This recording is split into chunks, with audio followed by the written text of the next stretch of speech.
Edru so no online portal so nsem de obonkrata no so abedu na poso kwasinsia so aye krado incoming member of parliament ya ba ko ginemo wo ya Asante Mampong power to the people ono ne breso ro de so okogina kwantenkura wo nyina manyokuo bi achi manfo no a hu se adwuma no betumi aye ono aso hu se adwuma no obe ni ye nti brepamo no poster ne ba abonten a eribatu TV so na mu nyina amahwe adwuma pa wo kobone adanse o manfo edifa no ho sa Asante Mampong ni abrante a Nyankopon edia man na to na koma so de Asante Mampong ato na koma so waba waye krado wazi adwa na ese ebronya ebeko kurom. Oh yes, nyame Adom a I so the next few days Now Asante Mampong because 26th of December Asante Mampong community center here to na nado dan kwakufu na yire ano odi kan aneba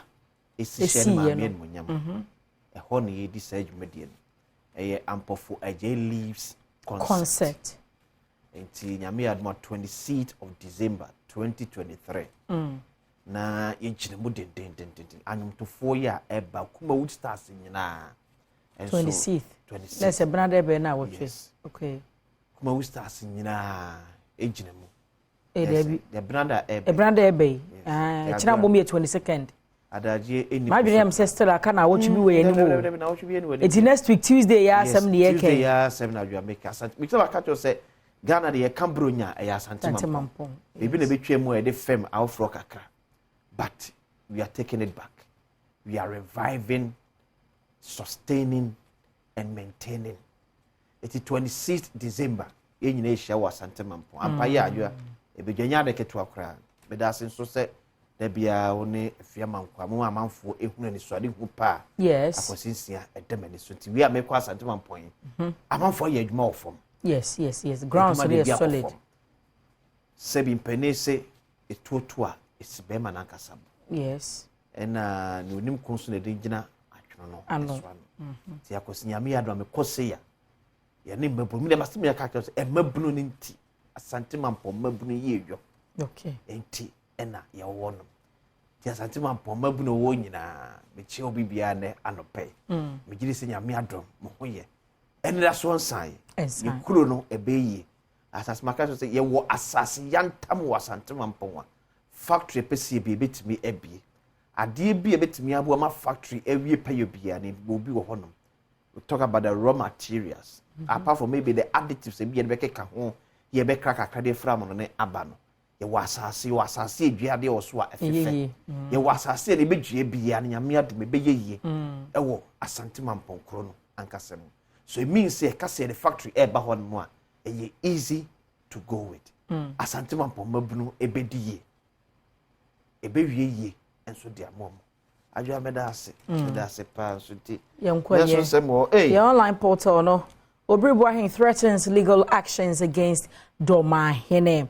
We will say I forgive you. MP tells former Wani. Okay, local news. Supreme Court Justice nominee speaks on corruption attack against judiciary. Let's say Justice Henry Kofi and Kase Tinubu approves 50% cut in fare train transport free in Nigeria. Let's say I sent to idea no watch him. How much more do you do to baby? No more 100 Ghana, no 50 Ghana. Trains so they offer and say a free crash. On training because Tinubu Kruyana before Bayam Penny Nigeria.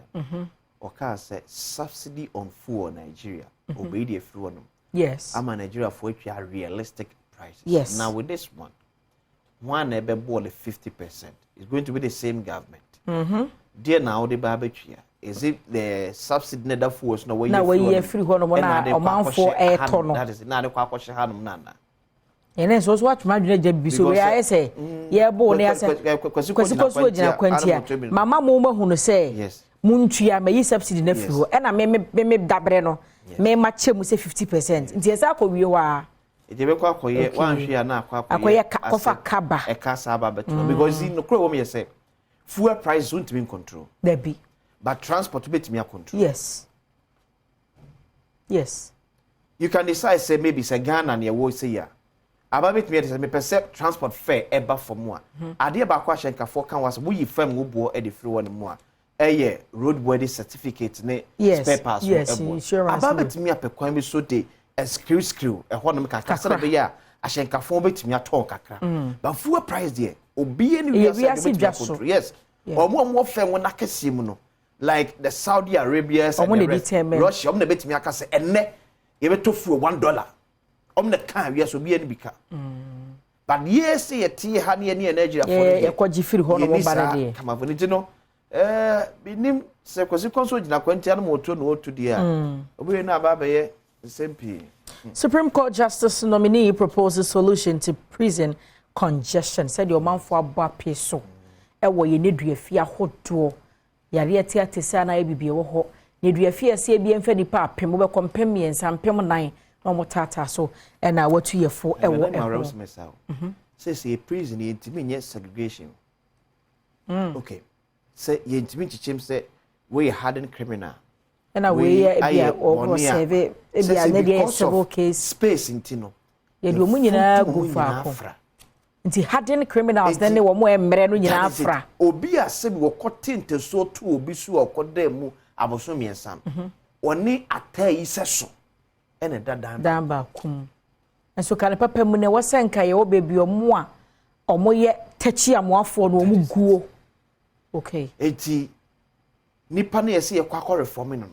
Obeba na so appreciate baby adwa no krom ye se uwura mu ana usunsum adum. Yes. Yes. No kwosra obi kura wo prison na oduru a uwura the mere fact that obehu se o rights affluence na usunsum na dum to obi a yokodi best 3 weeks okodi 1 month 2 months ono obi okwa 70 years edadan ba omra na training ye nti oba ye nche na osan call beko as a hardened criminal.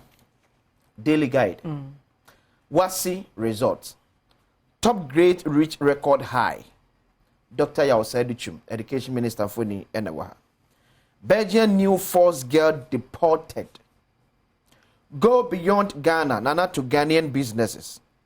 NDC presses panic button. Daily Guide. Daily Graphic.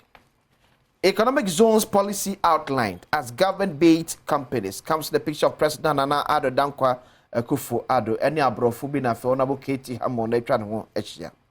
SML ICOMs fetch over 3 billion Ghana cedis. JRA for the kind of same.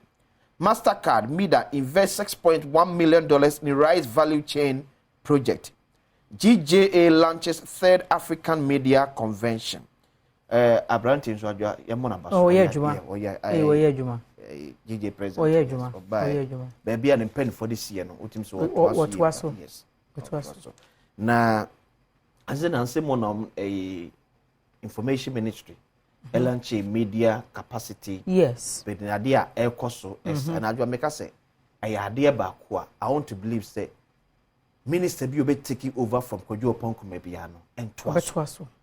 Entwaso.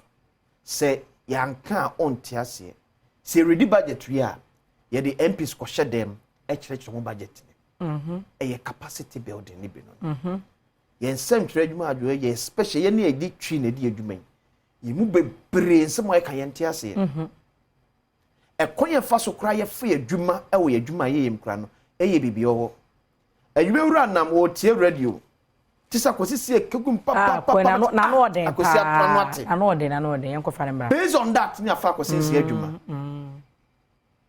amama ya wodo especially bibi memu aman ya nsantwerefo akofo onyo ne di aba no eye wona ka wo krom kasa ne kofa asa onyo ne bae eto da bia no mo kan ye ntia senti e kire mbasa ye kan se de epe brofo ya finance minister ka be be obi ante hwe obetimi a kire mo asini tira se ya gban ade betini aban ye se aban ye ni aban ye so ya se aban ye because ensentwerefo mu bebere na kasa ntensem ne koso na se edi atin se e ya de pa e beboa so France Kojo Oponko and power for that so ministry no omo to aside by since obi obe take over from him bia this is a legacy you see a twaso a building Ghana and central obi be ka se na kwadwo ye nsentwere ni nti ote adwuma na se yes onim de nsentwerefo kom onim de nsentwerefo hia ye bambo ho nsem ene se de sikeka ye niema ne se de ye tosini ebre bia enti na ebi ama aba ne tirim se ye ne saa no you get it Nti akade hi biom ne yenko. The Supreme Court not populated Justice Kofi and I can say Daily Graphic, the Daily Statesman. Africa's media eyes to champion AFCFTA agenda. NPP beats NDC in assembly elections. Traders satisfied with Yuletide surge in sales. No one should be denied nomination forms. The Daily Statesman. Ebusiane said Obon Krata na poso online portal adomonline.com myjoyonline.com and same be ho ne aboboso ma ye dan ye ho aba na ye ba kai say agokansi beto aso ho sepe etualai na afi ye bekọ na sa kwasinsia ye de asem yi edika e wo say ye ka nkobotwetwe bi war matas ma ye afi ho mama na afi pense mu ato aso bedwam so ne ye basisia